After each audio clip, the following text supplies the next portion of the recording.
Hello મિત્રો, હું શારદાબેન. બાની રસોઈમાં આપનું સ્વાગત છે. આજે આપણે બનાવશું સરળ રીતે દેશી ચૂરમાના લાડુ.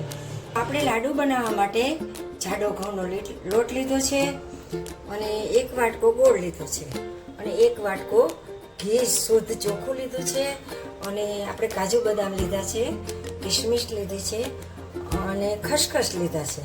લોટ બાંધવા માટે આપણે ગરમ પાણી મૂકેલું છે. અહીંયા તેલ કઢાઈમાં મૂકેલું છે. એમાં આપણે એક બાઉલ ઘઉંનો લોટ એડ કરશું અને એમાં મોટી 3 ચમચી આપણે મોણ નાખશું. દેશી લાડુ બનાવવા માટે 3 ચમચી મોણ. પછી આપણે મોણ એકદમ મિક્સ કરશું. લાડુ બનાવવા માટે આ રીતે મુઠ્ઠીભેર થાય એવી રીતે આપણે મોણ એડ કરવાનું છે. આ રીતે આપણે મુઠ્ઠીભેર મોણ એડ કરવાનું છે. ચલો તો હવે મુઠિયા વાળવા માટે મુઠ્ઠીભેર મોણ નખાઈ ગયું છે. પછી આપણે મુઠિયા વાળવા માટે હુંફાળું પાણી લીધેલું છે, એનો આપણે મુઠિયા વાળશું.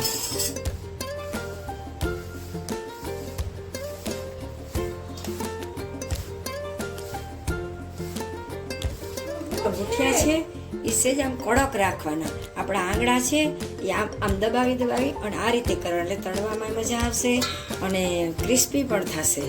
આપણા લાડવા મસ્ત બનશે. તો આ રીતે મિત્રો લાડવાના મુઠિયા વાળવાના.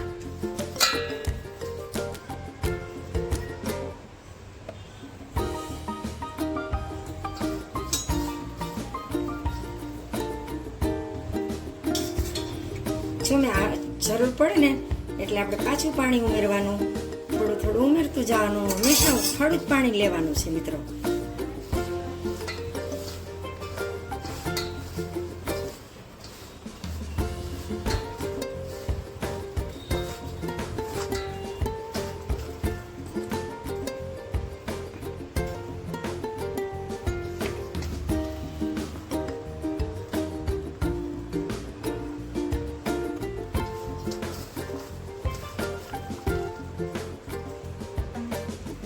ચલો તો હવે આપણા મુઠિયા તળવા માટે રેડી છે.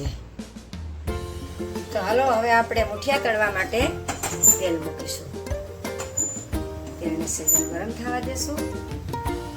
તો ચાલો, તેલ ગરમ થઈ ગયું છે અને આપણે એકદમ ફૂલ તેલે જ આ તળવાના છે મુઠિયા, જેથી કરી અને અંદર કાચા ન રહે.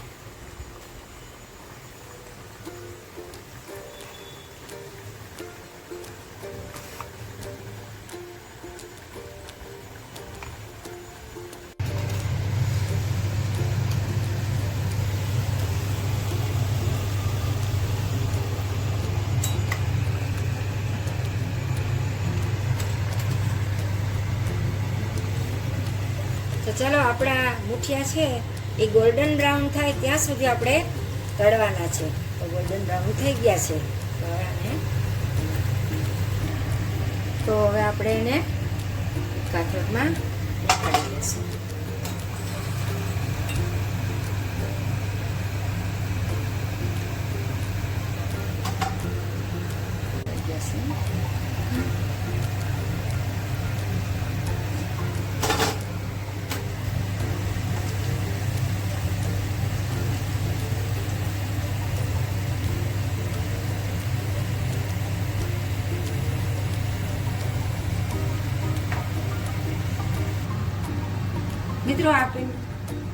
મિત્રો આપણા મુઠિયા તળીને રેડી છે.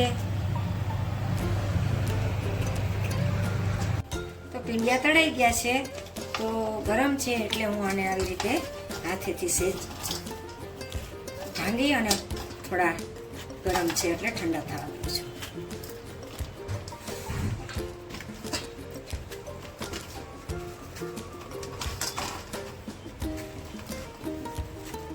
આપણે આને ખાણી અને દસ્તાની મદદથી ભૂકો કરી દઈશું.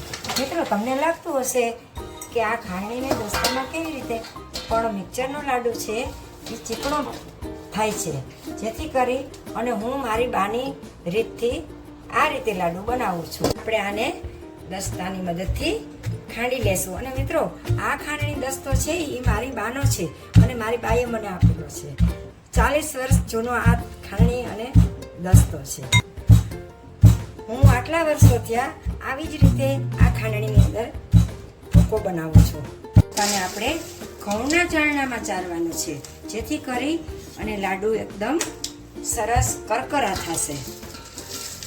મિત્રો, આ લાડુ એટલા મસ્ત કરકરા થશે કે તમે ખાઈને આંગળા ચાટતા રહી જશો.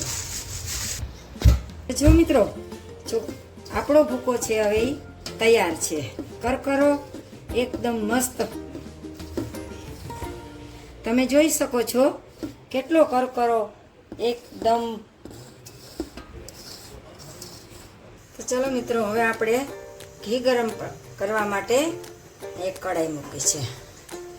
તો હવે એમાં ધીમે ધીમે આપણે જોઈ એ પ્રમાણે ઘી એડ કરતા જઈશું. મિત્રો, મેં વાટકો એક ઘી લીધું છે, તો એમાંથી આપણે અડધું જ ઘી નાખ્યું છે. જેમ જરૂર પડશે એમ આપણે ઘી એડ કરતા જઈશું. ઘી ગરમ થાય એટલે આપણે અંદર ગોળ ઉમેરી દેશું.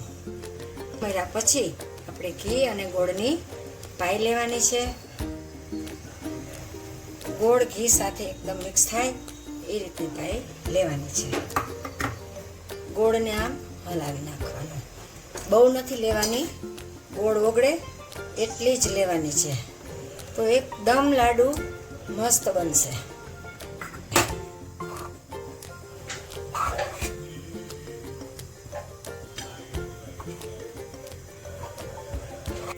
જો મિત્રો, હવે તમે જોઈ શકો છો કે ગોળ આપણો ઉપર આવી ગયો છે, એટલે કમ્પ્લીટ આપણી પાઈ આવી ગઈ છે.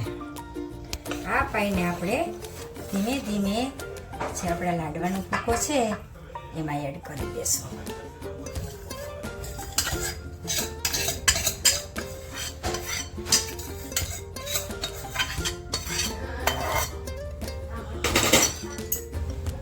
તો હવે આપણે એની અંદર ડ્રાયફ્રૂટ એડ કરશું.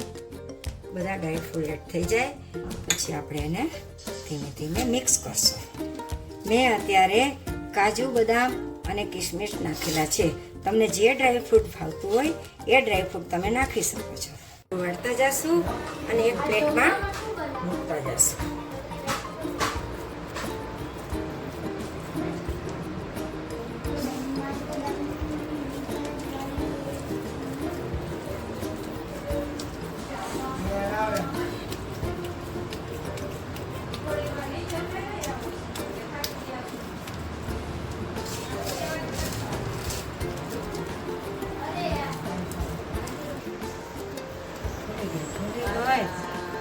બીજા મિત્રો, આપણા કરકરા લાડુ મસ્ત તૈયાર થઈ ગયા છે.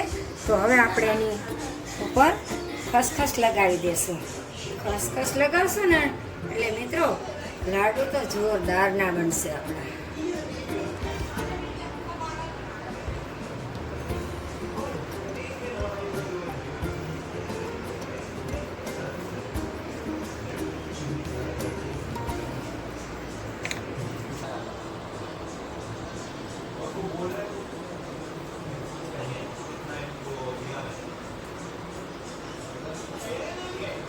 મિત્રો, અષાઢી બીજ નિમિત્તના લાડુ આપણા તૈયાર થઈ ગયા છે. આવી રેસીપી શીખવા માટે બાની રસોઈમાં લાઈક, શેર અને સબસ્ક્રાઈબ કરજો.